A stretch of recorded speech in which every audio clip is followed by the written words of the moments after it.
This week, the numbers are in for the third quarter of 2019. We have comments from Chairman and CEO Jamie Dimon. 1 in 3 Americans has a criminal record, and that record becomes a barrier to employment. How JPMorgan Chase is committed to giving people with criminal backgrounds a second chance, and we're dedicated to helping close the gender gap in technology. We are Girls Who Code! Welcome to JPMorgan Chase News. I'm Kim Morton reporting from New York.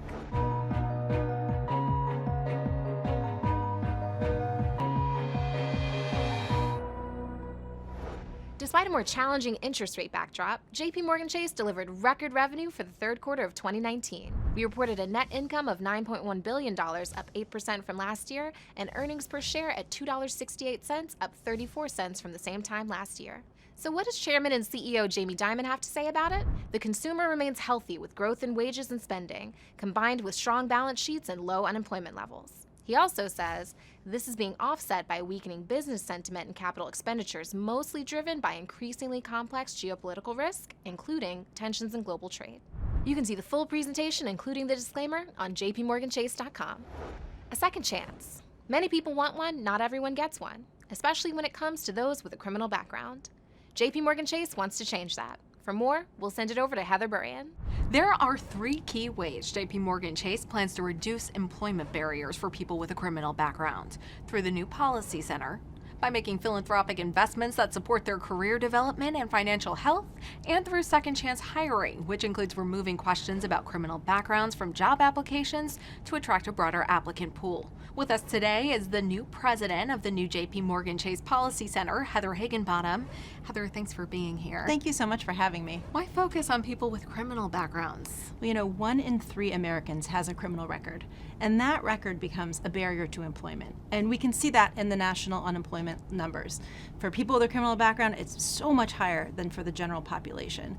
And that's why business leaders and policymakers have recognized that providing employment opportunities and training and support to this population helps reduce recidivism, it builds stronger communities, and importantly, it strengthens the economy. Can you explain what's changing about JPMorgan Chase's hiring process? Well, JPMorgan Chase is committed to second chance hiring. What's not changing is that we always want to get the best person for the job.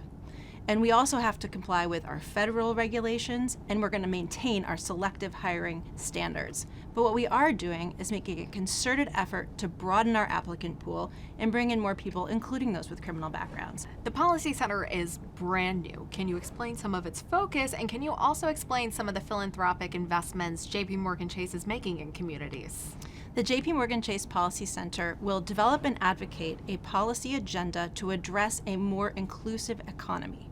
We're going to work with business leaders, with policymakers, with community leaders to develop and advance and drive that forward. And second chance hiring is a great example. We've developed a policy agenda at the federal and state level to eliminate and reduce those barriers to employment. And through the JPMorgan Chase Foundation, we're making investments in community organizations that address financial health, that provide training, and that provide best practices for employers. Heather, thanks so much for being here. Thank you.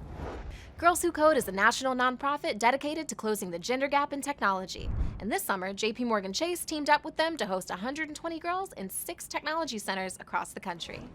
These young ladies learn hard technical skills, including Scratch concepts, web development, Python, and robotics.